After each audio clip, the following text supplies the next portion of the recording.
Dear students, welcome to the lecturer group. आज हम ninth class की न्यू बुक 2025 की पहले चैप्टर के एमसीक्यूज सॉल्व करेंगे। एमसीक्यू नंबर 1 जो है इसमें पूछा गया है matter is present in neon sign in the state of. Neon sign के जो हैं वो आप अक्सर देखते हैं कि कहीं पे आपको जो है वो एरो वगैरह बने होते हैं, कहीं पे दुकान पे नाम वगैरह लिखा होता है।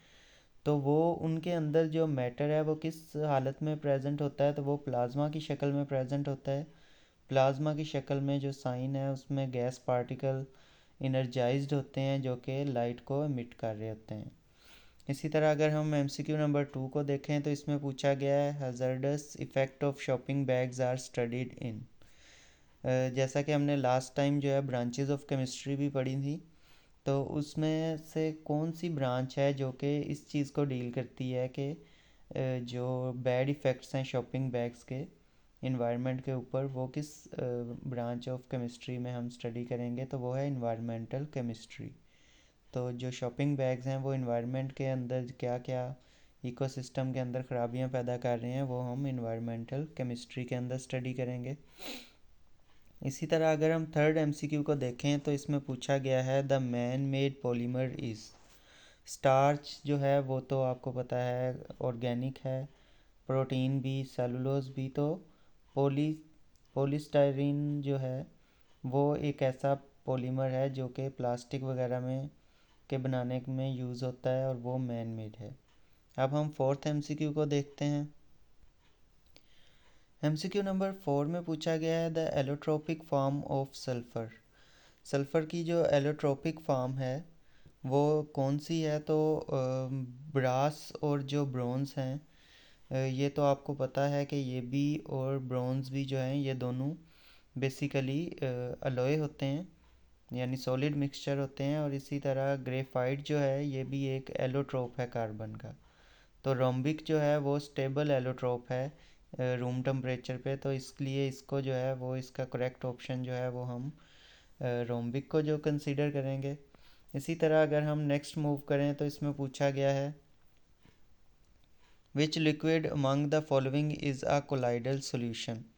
इनमें से कौन सा जो लिक्विड है वो कोलाइडल सॉल्यूशन कंसीडर किया जा सकता है, तो मिल्क जो है उसको हम कोलाइडल सॉल्यूशन जो है वो कंसीडर करते हैं। उसकी ये वजह है कि इसमें काफ़ी जो फैट्स पार्टिकल हैं वो डिस्पर्स हुए होते हैं वाटर के अंदर, और अगर हम इसमें से लाइट को पास करते हैं तो ये जो है वो लाइट को भी पास नहीं होने देता, मोस्टली स्कैटर करता है। ठीक है, तो पास तो होने देता है लेकिन बेसिकली उसको स्कैटर करता है लाइट को, तो इसलिए हम इसे कोलाइड बोलते हैं, सॉल्यूशन नहीं बोलते।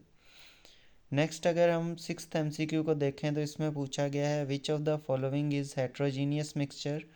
हेट्रोजीनियस मिक्सचर की जो पहचान होती है वो ये है कि हेट्रोजीनियस मिक्सचर में पार्टिकल जो हैं वो इवनली डिस्ट्रीब्यूटेड नहीं होते। ठीक है, तो इन ऑप्शंस को अगर देखें तो इनके अंदर कंक्रीट मिक्सचर जो है वो हेट्रोजीनियस मिक्सचर है क्योंकि इसके कंपोनेंट जो हैं वो फिज़िकली डिस्टिंक्ट हैं।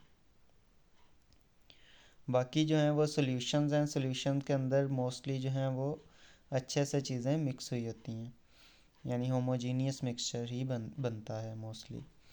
अब अगर हम नेक्स्ट सेवन्थ एमसीक्यू को देखें तो इसमें पूछा गया state of matter whose properties are between those of liquid and crystalline solid.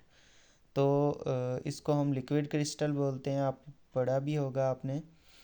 तो लिक्विड क्रिस्टल जो है उसकी प्रॉपर्टीज़ जो हैं वो इन बिटवीन होती हैं लिक्विड और सॉलिड के, क्रिस्टलाइन सॉलिड के।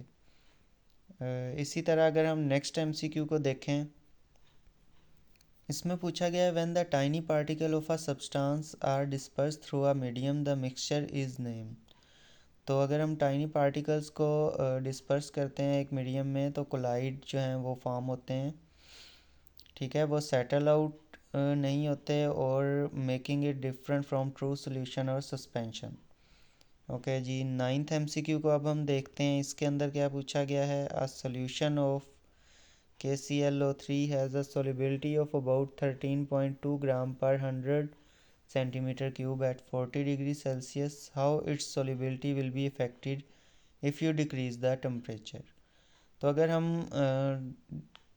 टेम्परेचर को डिक्रीज़ करते हैं तो सोलिबिलिटी भी डिक्रीज़ होती है, क्योंकि ये एक एंडोथर्मिक प्रोसेस है। ठीक है, जो एंडोथर्मिक प्रोसेस हैं उनको तो हीट चाहिए होती है। अगर उनको हीट नहीं प्रोवाइड करेंगे तो उनकी सोलिबिलिटी भी डिक्रीज़ हो जाएगी। हाँ, एक्सोथर्मिक होता तो हीट डिक्रीज़ करने से उसकी सोलिबिलिटी इंक्रीज़ होती।